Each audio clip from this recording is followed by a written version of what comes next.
Over 2,500 of you voted, you wanted it, and I'm happy to be back with the best areas in Soulsborne. If you haven't seen the best areas in Demon Souls and Bloodborne, I'll put links to those videos in the end card. As an additional note, the survey for the Dark Souls 2 areas is currently linked at the top of the video description, so please check that out and participate. But today we're covering the OG Dark Souls with the first 13 out of 23 areas, so that means with us talking about mostly areas that are below the median today, you better believe we're gonna be shitting on some of the most awful areas the series has ever given birth to. Without further ado, let's jump in with BLIGHTTOWN.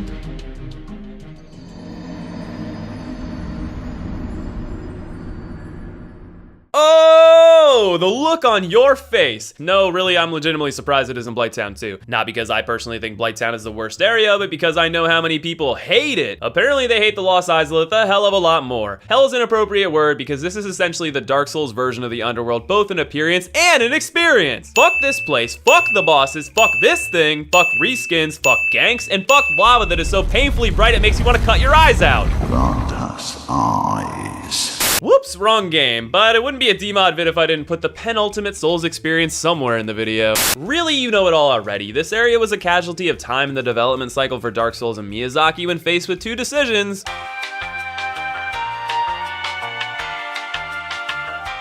Fuck it, that sums it up. Miyazaki fucked this area and it fucks us every time we have to go through its depths to finish a playthrough.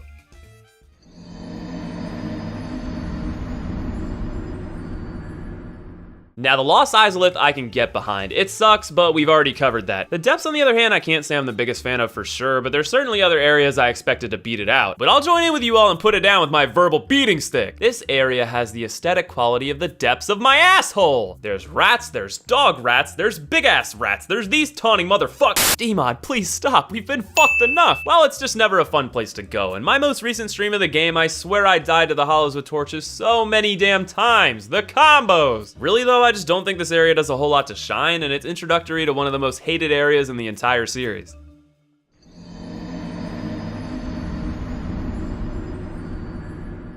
Take pretty much everything I said about the Lost IZALITH and apply it on a teeny tiny bit of a lesser scale, and you've got the Demon Ruins. Not only are there ganks, but these are outright copy-pasted ganks like the Taurus Demon and these army of Capra Demons. Seriously, there's so many freaking Capra Demons. I'm not feeling the same gusto I was earlier with the Lost IZALITH because I fucked that area so hard with my mouth. Could have phrased that better, but it is very similar in problem, just with less lava, and it doesn't house the bed of bullshit.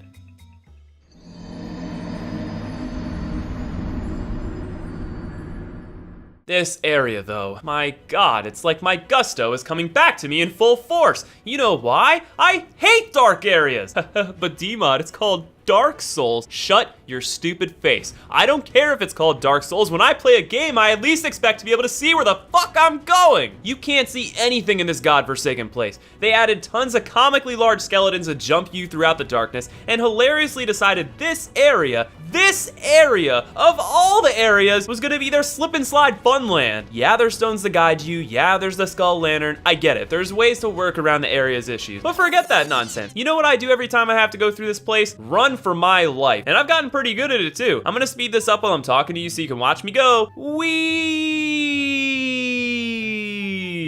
So my advice, run. In fact, if you ever hate any areas in these games, just run. One thing speedrunning has taught me is how hilariously easy it can be to run past the majority of the game's enemies unscathed.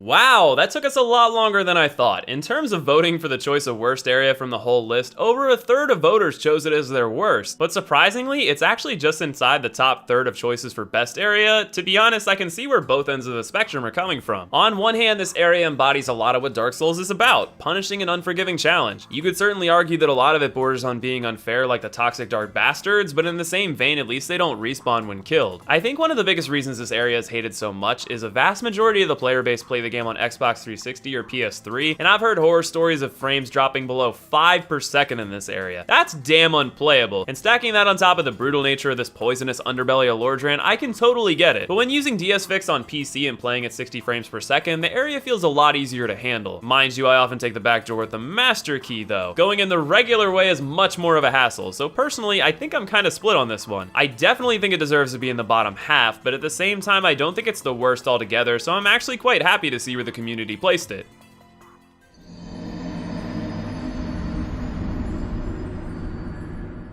Spooky, scary skeletons. Everywhere. That's the catacombs in a nutshell. I feel bad, but I can't really be the one to give this area a proper diagnosis because after my first playthrough, which was ages ago, I've always quickly YOLO jumped to the bottom so I can bend pinwheel over. So I suppose like Tomb of the Giants, that's my take. Just jump down the friggin' cliffs, pray to God those terrifying skelly wheels of doom don't do you in, and then go give the game's joke boss the business.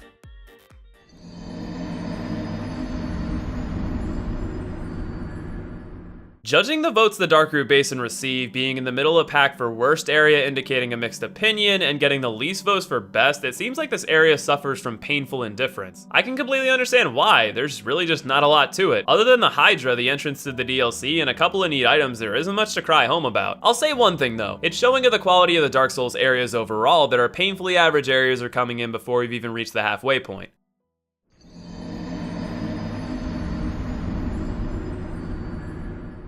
Now here's an area I quite expected to be lower on the list. I mean, sure, areas like Darkroot Basin and the Catacombs are lacking, but this area is annoying as shit. Enemies all over the damn place homing in on you through walls that can only be damaged with a consumable active, so many twists and turns that I often get lost, and those menacing Dark Wraiths that can obliterate you in seconds if you aren't careful. I guess to some extent enemies like the Dark Wraiths are cool, and the atmosphere of moving toward the abyss is haunting in a way, but I can't say I personally remember this area fondly at all. Quick pro tip though, this area can be accessed as soon as you get to Firelink by going down the elevator, and if you run properly and use a homeward bone, you can easily get an early Firekeeper soul and make it out unscathed. Aw yeah!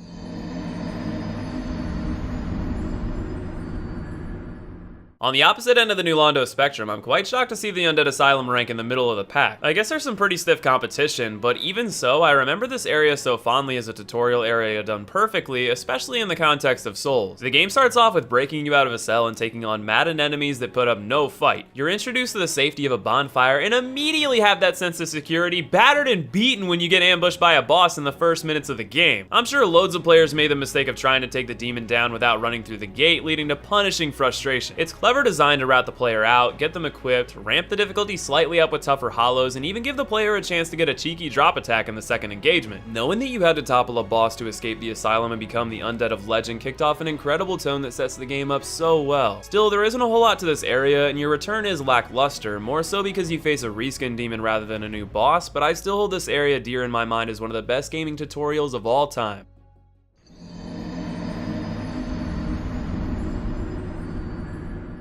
Perhaps it was a mistake, but it should be noted that I looped in the Duke's Archives and Crystal Caves as a single entity because I didn't feel like the Crystal Caves were that big of an area, and they seemed to me like an extension of the Archives. On one hand, I love the aesthetics of this area so much. On the other, I hate almost every single enemy in the Twisted Library. Most can hit you from range, there are tons of them, and it's easy to lose track of them when you're trying to work out the second problem: figuring out how the hell to get through this maze. In reality, the stairs puzzle and everything is pretty simple once you know what you're doing, but my first run through the area was tons of shouting at my television that the game was stupid, not me, no, stupid Dark Souls. Still, it's a pretty neat area and it's nicely placed here in the middle of the pack.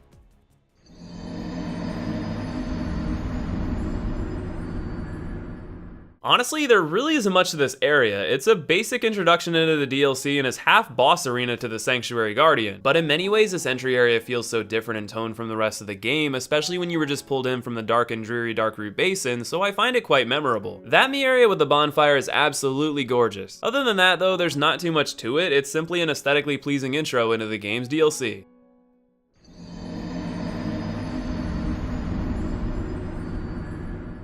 Darkroot Garden didn't garner a ton of votes in either the best or worst area voting, but it still managed to pull a decent score overall. I think this is because many players remember this area fondly for one thing in particular, and that's the PvP. This was, and to some extent still is to this day, a massive PvP hotspot. Joining Alvina's Covenant to protect the forest was a great way to rack up some humanity, and the area itself really isn't so bad in terms of appearance. It's also a great early game spot to farm souls if you're willing to fork over the souls to Andre for the Crest of Artorias, because you can hilariously kite the Forest Covenant's NPCs over this ledge and watch them plummet while you rake in the souls. Good times.